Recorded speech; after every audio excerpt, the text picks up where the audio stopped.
नमस्कार, मी विश्वभूषण लिमये आणि साम टीव्हीच्या आवाज कुणाचा या कार्यक्रमामध्ये तुम्हा सर्वांचं स्वागत आहे। निवडणुकीचं रणशिंग फुंकलं गेलेलं आहे आणि जवळपास आता महाराष्ट्रातील सर्व जागांवरती कोणाशी फाईट आहे हे जवळपास निश्चित झालेलं आहे। आपण सोलापूरमध्ये बघितलं तर बहुरंगी लढती होताना आपल्याला पाहायला मिळत आहेत। मी सध्या आहे सोलापूरमधील विणकर बागमध्ये। आपण बघू शकताय की या ठिकाणी सकाळी मॉर्निंग वॉकला आलेली मंडळी आहेत। आपण त्यांच्याकडनं जाणून घेऊयात की नेमकं आवाज कुणाचा सुरू आहे। काय सांगाल, सोलापूर शहर मध्यमधली ही जागा आहे, बहुरंगी लढत दिसत आहे, काय वाटतं एकूणच चित्र इकडे? नाही सर, इथं कसं पहिली गोष्ट म्हणजे आता कोण येणार त्यापेक्षा आमची सोलापूर दुर्दैव म्हणावं लागेल। आज इथं मी जवळजवळ 30 ते 35 वर्षापासून पाहतोय इथं म्हणजे सोलापूरची प्रगती पाहिजे तसं झालेलं नाही आहे। गिरणगाव म्हणून जे नाव आपल्याला होतं आता तेही राहिलेलं नाही, गिरणी बंद झालेलं आहे, टेक्स्टाईल मोडकळीस आलेलं आहे। तर परिस्थिती एवढं बिकट आहे इथं। आज कामगार लोक पोराला चिमटा देऊन आज शिक्षण करतात, मोठ्या प्रमाणात शिक्षण होतात।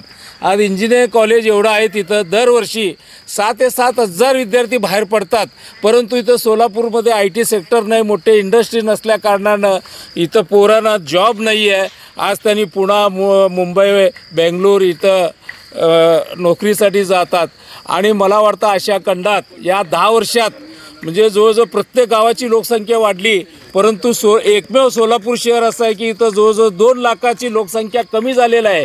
इथं अनेक कुटुंब स्थलांतर झालेलं आहे, नोकऱ्या नाहीत, पोरं काम करतात, त्यांनी आईवडिलांना पगार पाठवू शकत नाही, त्याला ते भागत नाही, आईवडील तिथं जाऊन राहू शकत नाहीत। तर याची मूळ कारण म्हणजे इथले लोकप्रतिनिधी दुर्दैव आम्हाला भेटलेले आहेत। समस्या भरपूर आहे, समस्या आहे, पण मग मी तेच म्हणतोय ना, म्हणजे कुठला पक्षाचं राहू द्या, विरोधी पक्ष राहू द्या। आता तुमचा कौल कोणत्या बाजूने आहे, महाविकास आघाडी की महायुती? सर्वांना एकच म्हणजे सांगू इच्छितो, ते खरंच ऍक्टिव्ह व्यक्ती आहे, पक्ष बघू नका, तो खरंच काम करतोय म्हणजे करणार आहे, त्या व्यक्तीला तुम्ही निवडा। कोण आता तुम्ही नको म्हणताना नाव सांगायला, आज उदाहरण सांगतो, महेश कोटे असं तो मी व्यक्ती म्हणजे पक्ष कुठं उभारले मला माहीत नाही, परंतु हा व्यक्ती नगरसेवक असताना आज घरकुल या भागात आमदार एवढं इथनं काम केलेलं आहे त्यांनी, म्हणजे खरंच सॅल्यूट करावं लागेल। असल्या व्यक्तींना म्हणजे पोटदुखीनं करणाऱ्या व्यक्तींना तुम्ही निवडा। नक्कीच आपण बघू शकतोय की पक्षापेक्षा व्यक्तीला महत्त्व या ठिकाणी दिलं चाललंय। आपल्यासोबत काही ज्येष्ठ नागरिक आहेत। काका, काय सांगाल? खरं तर निवडणुकीचा बिगुल वाजलेला आहे आणि सध्या आपण बघतोय की उमेदवारी तर माहीत आहेत की कोण कोणासमोर टाकलंय आणि कोण कोणासमोर उभं टाकलेलं आहे। काय वाटतंय सोलापूरमध्ये कोणाची हवा आहे, महाविकास आघाडी की महायुती? सध्याला सोलापूरमध्ये सर्वांचीच आघाडी आहे, कारण काय जे पूर्वीपासून जे निवडणूक केलेले आहेत ना ते सुद्धा पक्ष बदलवावेत। आपण काय आपल्या सोलापूर सुधारण्यासाठी म्हणून काहीतरी ठोस कार्यक्रम करावा असं माझी इच्छा आहे। हां, आणि नेमका तुमचा कौल कोणाकडे? कौल तर माझं मत मी सांगू शकत नाही, ते गुप्तच आहे। आपलं सोलापूर सुधारण्यासाठी लक्ष द्यावे आणि सर्वजण एकपणे राहावे, त्या हिशोबाने। मागच्या 10 ते 15 वर्षापासून इकडचे जे लोकप्रतिनिधी होते त्यांनी तुमच्या समस्या नाहीत का सोडवल्या? नाही, सोडवल्या, थोडंफार सोडवल्या, थोडंफार। आता सध्याला माहोल कसं चाललं आहे सर्व म्हणजे मला काय जास्त सांगता येईना काय सध्याला काय सर्वजण एकत्र राहायला पाहिजे। आणि सोलापूरचे जे आहेत ना इथं कुठल्याही इंडस्ट्रीला जे शिकलेले लोक आहेत ना ते सर्व पुण्या मुंबईला तिकडे स्थायिक होत आहेत, कारण का सोलापूरची लोकसंख्या उलटं वाढायचं उलटं कमी होऊ लागली, मतदारसंख्या बी कमी होत आहेत। ते शिक्षण शिकतात त्यांनी तिकडचेच होऊन जातं, पुणे मुंबई तिकडे जे जातात। त्याच्यामुळे इथं काहीतरी योग्य एक इंडस्ट्री म्हणा कुठलं तरी उद्योग वगैरे चालू व्हायला पाहिजे। नक्कीच सोलापूरमध्ये समस्या आहेत, मात्र लोकप्रतिनिधी पण निवडून देणं तेवढंच गरजेचं आहे। काय वाटतंय, महाविकास आघाडी की महायुती? महायुती यायला पाहिजे, पण विकास व्हायला पाहिजे सोलापुरात, अजून बी उद्योगधंदे यायला पाहिजे, तरच प्रगती होतो। सगळे पुढे मुंबईला चाललेत, इथं जर असेल तर प्रगती होईल आपलं। आता कसं आहे, सगळं रोड झाले, सगळे झालं आहे, विकास झाला बरोबर, उद्योगधंदे नाहीत। मेन उद्योगधंदे असेल तर आपलं सोलापूर लोकसंख्या वाढेल, नाही तर सगळं काही होणार इकडं तिकडे। महायुतीचं सरकार होतं ना एवढे दिवस, का आले नाहीत उद्योग? होतं, पण त्यांनी कसं जास्त केलं नाहीत काम, त्यांनी काम जास्त नाही केलं तरी सुद्धा महायुती द्यायला पाहिजे। म्हणजे सध्या कसं आहे, बटेंगे तो कटेंगे आहे तसं आहे. बटेंगे तो कटेंगे हा स्लोगन खूप गाजताना दिसतोय. काय वाटतंय सोलापूरमध्ये कोणाची हवा आहे? सोलापूरचं आता पक्ष बघण्यापेक्षा विकासाच्या दृष्टीनं बघितलं तर आपल्याला बरं होईल. कारण का सोलापूरचा प्रश्न एवढा आहे तर आज रोडची समस्या आणि पाण्याची समस्या आणि इतर उद्योगधंदे सोलापुरात नाही आहे. नवीन कंपनी येईना. IT सेक्शन तर प्रत्येक महाराष्ट्रात आज पुण्यात आहे, मुंबईत आहे, मोठमोठे जिल्ह्यामध्ये सुधारत आहे, पण सोलापूर अजून सुधारताना दिसत नाही. प्रत्येक वेळेला आता महापालिकेचंच बघा, काहीतरी कामं आम्ही विचार केले तर निधी नाही. निधी कसं इथलं आमदार वगैरे सगळं निवडून आलं ना, निधी खेचून आणायला पाहिजे. मुख्यमंत्री निधी, पंतप्रधान निधी खेचून. आतापर्यंत तुमच्या लोकप्रतिनिधींनी निधी नाही का खेचून आणला? केलं, पण जेवढं पाहिजे तसं पाहिजे. आता नांदेड बघा, बारामती बघा, लातूर बघा, तिथल्या सिटी कसं झालं जिल्ह्यात, पण इथं सोलापूर बनवत तसं झालं नाही. मग काय महाविकास आघाडी की महायुती? आता ह्या मी काय म्हणतो, पक्षापेक्षा जे कोण काम करणार, आता सोलापूरचा विकास करणार. आता रस्त्याचं उड्डाणपूलमध्ये बांधतो म्हटलं, 10 वर्ष झालं उद्घाटन झालं. मार्केट यार्डला एकदम रश, गर्दी, ट्रॅफिक जॅम. सोलापूर समस्या एवढा आहे तर पाणी. महाविकास आघाडी की महायुती? आम्हाला आता कोण काम करणार त्यांनी पाहिजे, विकासाचं पाहिजे. विकास झाला तरच आमचा विचार. शेवटी कसं एक वेळ महेश कोटेला संधी द्या असं मला वाटतं. कारण का घरकुलमध्ये आज बघा, आज घरकुलमध्ये गेल्यानंतर सोलापूरचं निधी पूर्ण तिथं रस्ते, रोड, लाईट, ड्रेन समस्या सिटीपेक्षा आमच्या तिकडं चौकापेक्षा तिकडं जास्त सुधारणा झाला महेश कोटे. पण आम्ही 15-20 वर्ष संधी दिलेल्या आहे विजयकुमार देशमुख आम्हाला. एक वेळ संधी दिलं तर काय पडतं, पक्षापेक्षा विकास महत्त्वाचा आहे असं आम्हाला वाटतं. कारण का आज उजनीत 100% भरलेलं आहे. इथं पाणी 6 दिवसांनी येऊ लागलं. नियोजन नाही.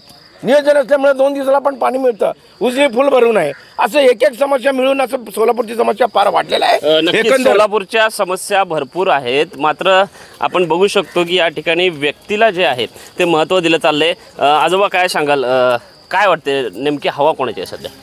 BJPचा. मी दीनानाथ विठ्ठल धुळम. स्वच्छ प्रतिमा विकासाभिमुख नेतृत्व असे उमेदवार विजयकुमार देशमुख मालक, एक निष्कलंक व चारित्र्यवान म्हणून पक्ष त्यांना 5व्यांदा संधी दिलेला आहे. ते नक्कीच विजयी होणार यात शंका नाही. कारण राज्य सरकार प्रगतीपथावर आहे. आज राज्यात इन्फ्रास्ट्रक्चर, नवनवीन विमानतळे म्हणा, बुलेट ट्रेन म्हणा, मेट्रो ट्रेन म्हणा आणि सोलारच्या माध्यमातून वीज उत्पादन करून शेतकऱ्यांना व अनेक नागरिकांना सवलतीच्या दराने देण्याचा त्यांचा प्रयत्न आहे. आज जगाचा विश्वगुरू म्हणून मोदी साहेब हिरो ठरत आहेत. आज आपण एकीकडे जगाचा विश्वगुरू आपण व्हायची स्वप्न पाहतोय, पण सोलापूरमध्ये म्हणावे तशी उद्योगधंदे आलेले नाहीत. सोलापूरमधला स्थलांतराचा प्रश्न मोठा आहे, पाण्याचा प्रश्न मोठा आहे. यावर भाष्य नाही होत आहे का? नाही, तसं काय नाही. चालू आहे तर उद्योग आहेत, नाही असं काय नाही. उलट कामगार कमी पडतं. उलट आम्हाला कामगार कमी पडतं, उद्योग आहेत. ही अतिशय रंजक प्रतिक्रिया आपल्याला म्हणायला लागेल की सोलापूरमध्ये उद्योगधंदे आहेत मात्र कामगार नाही आहेत असं त्यांचं म्हणणं आहे. काय वाटतं आपल्याला? नमस्कार. मला वाटतंय महायुती सरकार यावं आणि BJPना नवीन चेहरा मिळाला नाही, तेच चेहरा आहे. तर नवीन चेहरा दिला तर विकासाचं तर गती होईल पुढं जास्त.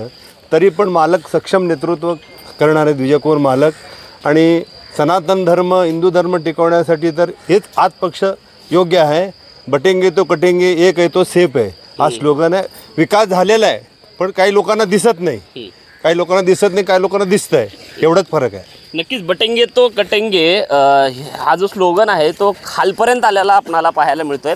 आपल्यासोबत आणखीनही काही या ठिकाणी मतदार आहेत, त्यांच्याकडनं आपण त्यांचा कौल जाणून घेऊयात. काका, सकाळी आरोग्याच्या दृष्टीनं व्यायाम करायला आलेला, मात्र काय वाटतंय सोलापूरमध्ये नेमकी कोणाची आहे, महायुती की महाविकास आघाडी? आता BJP काय ते लाडकी बहीणच्या योजना चालू केल्या त्याच्यावरनं काय तर फरक पडेल तेवढंच. परंतु सोलापूर सुधारणार. आज तुम्ही म्हणतो पूर्व भागात एवढं टेक्स्टाईल इंडस्ट्रीज आहेत. कोणाला तर PF आहे का कामगारला? का बरं आहे ना, तिथं कामगार इंडस्ट्रीज आहेत म्हणते तर, परंतु कामगार नाही का? त्यांना भविष्याचं काही नाही. आज केला, घेतला, गेला. मग हातपाय जेव्हा गळले तेव्हा काय, त्याचा कोण विचार करणार? नक्कीच कामगारांच्या समस्या आहेत. तुम्हाला काय वाटतं, नक्की काय वाटतं? करण्यापेक्षा जे आहे ना, महत्त्वाची गोष्ट एक आहे, रोजगार मूलभूत कटेंगे बाटेंगे फाटेंगे हे भारताची जे आहे ना हे नाही आहे, हे नीती शिकवण नाही आहे. मोठ्या माणसाने हे शिकवलेलं नाही आहे आपल्याला. ते लक्ष द्यायचं, कामावर लक्ष केंद्रित करायचं. हे फालतूगिरीमध्ये मतलब नाही. नक्कीच आपण बघतोय की अतिशय वेगवेगळ्या प्रतिक्रिया आपल्याला या ठिकाणी दिसून येत आहेत. आजोबा काय सांगाल? खरं तर मतदान आहे 20 तारखेला, कोणाला कौल द्या? माझा कौल तर महायुतीसाठीच आहे. कारण का महायुती जर असेल ना आपल्याला सुधारणा होईल असं वाटतं मला. आता इथले प्रतिनिधी केले नाही ते बरोबर आहे. इथले जे प्रतिनिधी आहेत ते आजपर्यंत त्यांनी का सुधारणा जर झालेली नाही असं वाटत नाही. पण महायुती तर आपल्याला पाहिजे आहे. म्हणजे विकास नाही झाला तरी पण महायुतीच पाहिजे. महायुतीच पाहिजे. कारण का मग त्यांनी पुढं जर त्यांनी चांगलं उद्योगधंदे आणील सोलापूरला, मग आता त्यांना कळून चुकलेलं आहे की आपण का केलं नाही, आता तर करावं लागेल आलं तर, असं त्यांची भावना आहे. नक्कीच आपण बघू शकतोय की या सकाळच्या स्वच्छ वातावरणामध्ये इकडच्या मतदारांच्या स्वच्छ प्रतिक्रिया आणि अतिशय संमिश्र प्रतिक्रिया आपल्याला या ठिकाणी पाहायला मिळतं आहे. त्यामुळं एकूणच सोलापूरमध्ये आपण जर बघितलं तर व्यक्ती तितक्या प्रवृत्तीप्रमाणे पक्ष तितके विचार आणि प्रत्येक व्यक्तिगत त्या ठिकाणी त्याचे विचार, त्याचं मतदान हे बदलताना दिसतं आहे. त्यामुळं सोलापूरमध्ये नेमकं महायुती की महाविकास आघाडी हे येत्या 23 तारखेलाच आपणाला समजणार आहे. विश्वभूषण लिमये, साम TV न्यूज, सोलापूर. देश विदेशातील प्रत्येक घडामोडींचे लाईव्ह अपडेट मिळवण्यासाठी आता साम टीव्हीच्या सर्व सोशल मीडिया प्लॅटफॉर्मला लाईक, फॉलो आणि सबस्क्राईब करा. तसंच सर्व नोटिफिकेशनसाठी बेल आयकॉन प्रेस करायला विसरू नका.